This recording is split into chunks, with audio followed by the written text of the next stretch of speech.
Hello friends, எல்லோரும் எப்படி இருக்கீங்க?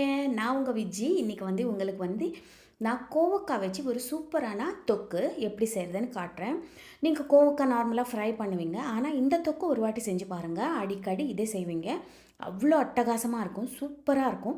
நீங்கள் ஃபஸ்ட் டைம் என் சேனல் பார்க்குறீங்கன்னா கண்டிப்பாக சேனலுக்கு சப்ஸ்கிரைப் பண்ண மறக்காதீங்க. பார்த்தீங்கனாலே தெரியும், இது ஒரு நல்லா ஒரு வெங்காயம் வச்சு ஒரு கிரேவி சூப்பரான ஒரு டேஸ்ட்டில் இருக்கும். இது செய்கிறது எப்படின்னு சட்டுன்னு வீடியோக்குள்ளே போயிடலாம் வாங்க. நம்ம கோவக்காய் இந்த மாதிரி ஃப்ரெஷ்ஷான கோவக்காய் எடுத்துகிட்டு நம்ம காம்பும் அப்புறம் இது எடுத்துகிட்டு என்ன பண்ணணும்னா, இது 4 பங்காக இப்படி கட் பண்ணிக்கணும். 4 பங்காக கட் பண்ணிவிட்டு இதில் என்ன பண்ணணும்னா, உப்பு இருக்கும் இல்லையா, நம்ம நார்மல் உப்பு அது ஒரு சிட்டிகை எடுத்துகிட்டு இதுக்குள்ளே நம்ம இது பூசணும். ஏன்னா கோவக்காய் ஃப்ரை பண்ணும்போது இதில் உப்பு இல்லைன்னா சப்புன்னு இருக்கும்ல, அதனால் நம்ம ஒரு சின்ன விரலில் ஒரு சிட்டிகை உப்பு எடுத்துகிட்டு இதுக்கு நல்லா எல்லாம் உள்ளே எல்லாம் ஸ்ப்ரெட் பண்ணிடணும். இந்த மாதிரி எல்லா கோவக்காவும் நான் கட் பண்ணி வச்சுருக்கேன் பாருங்கள். இந்த மாதிரி எல்லா கோவக்காவும் நல்லா ஒரு கட் பண்ணிவிட்டு உப்பு தடவிட்டு வச்சுருக்கேன். இது ஒரு 2 நிமிஷம் அப்படியே விட்டுருங்க. இது கடாய் சூடு பண்ணிவிட்டு ஆயில் விட்டுக்கோங்க. இது ஒரு 2-3 ஸ்பூன் எண்ணெய் விட்டாலே போதும். இப்போது இந்த கோவக்காய் நம்ம கட் பண்ணி வச்சுருக்கோம் இல்லையா, அது இதில் போட்டுடலாம். அதுக்கு முன்னாடி கொஞ்சம் கடுகு அப்புறம் ஜீரகம் போட்டு கருவேப்பிலையும் போட்டு தாளிச்சிக்கோங்க. வேணும்னா நீங்கள் வெங்காயம் மெலிசாக கட் பண்ணி கூட போட்டுக்கலாம்.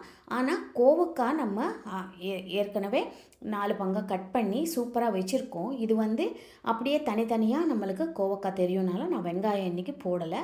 இந்த மாதிரி போட்டுட்டு இது ஏற்கனவே நம்ம உப்பும் இதுக்கு தடவிட்டோனால மூடி போட்டுருங்க. வேணும்னா கொஞ்சோண்டு தண்ணி தெளிச்சிக்கோங்க. கோவக்காய் நல்லா ஒரு சாஃப்டாக ஒரு 5-7 நிமிஷத்துக்குள்ளே இது நல்லா சாஃப்டாக வெந்துடும். அதுக்குள்ளே நம்மளுக்கு தேவையான மசாலா அரைச்சிக்கலாம். ஒரு மிக்ஸி ஜார் எடுத்துகிட்டு இதில் நல்லா ஒரு பெரிய வெங்காயம், அப்புறம் தேங்காய் ஒரு பாதி மூடி தேங்காய், அப்புறமா ஒரு 4-5 பல் பூண்டு, அப்புறமா இதில் நம்ம கொஞ்சோண்டு உப்பு, ருசிக்கு ஏற்ப உப்பு. இந்த மசாலாக்கு தேவையான உப்பு தான் நம்ம போடணும். ஏன்னா கோவக்காயில் ஏற்கனவே உப்பு நம்ம தடவிட்டோம். இப்போ ஒரு சின்ன நெல்லிக்காய் அளவுக்கு புளி, அப்புறமா காரம் இல்லைன்னா காஞ்ச மிளகாய் எது வேணாலும் போட்டுக்கலாம். நம்ம மிளகாத்தூள் 1 ஸ்பூன் போட்டோம். இந்த மாதிரி சாஃப்டாக நீங்கள் அரைச்சி வச்சுக்கோங்க. இதுதான் நம்ம போட போகிற மசாலா கோவக்காயில். இந்த வெங்காய மசாலா சூப்பராக இருக்கும். இப்போ பார்த்தீங்கன்னா கோவக்காவும் பாருங்கள் நல்லா சாஃப்டாக வெந்துருச்சு. இப்போ நம்ம அரைச்ச மசாலா இதில் போட்டுடலாம். ஏற்கனவே நம்ம கோவக்காவும் வெந்துருச்சு, ஆனால் வெங்காயம் பேஸ்ட் நம்ம இப்போ போட்டோம் இல்லையா, அது நல்லா வதங்கணும். அதனால் நம்ம ஒரு வாட்டி மிக்ஸ் பண்ணிவிட்டு ஒரு 1/4 கப் தண்ணி இது மேலே தெளிச்சிடலாம்.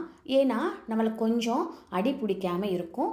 அதனால் இந்த கோவக்காவும் இந்த பேஸ்ட்டும் நல்லா வதங்கிறதுக்கு ஒரு 1/4 கப் தண்ணி வேணால் விட்டுக்கலாம். விட்டுட்டு மூடி போட்டு ஒரு 5 நிமிஷம் அப்படியே விட்டுருங்க. 5 நிமிஷத்துக்கு அப்புறம் இந்த கோவக்காய் இந்த மசாலா ஃபுல்லாக நல்லா வெந்துட்டு மேலே எண்ணெய் மிதந்து வரும்.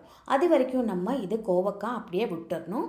அப்புறமா ஒரு 5 நிமிஷத்துக்கு அப்புறம் பார்த்தீங்கன்னா இந்த மாதிரி கோவக்காய் சூப்பராக ஃப்ரை ஆகி ரெடி ஆகிடுச்சு. இது சூடான சாதத்தில் நெய் போட்டு பிசைஞ்சு சாப்பிட்டு பாருங்கள், செம்மையாக இருக்கும். சாம்பார் சாதத்துக்கும் ரச சாதத்துக்கும் தயிர் சாதத்துக்கும் தொட்டி சாப்பிட்றதுக்கும் ரொம்ப நல்லாயிருக்கும். கண்டிப்பாக ட்ரை பண்ணுங்கள். சப்ஸ்கிரைப் பண்ண மறக்காது.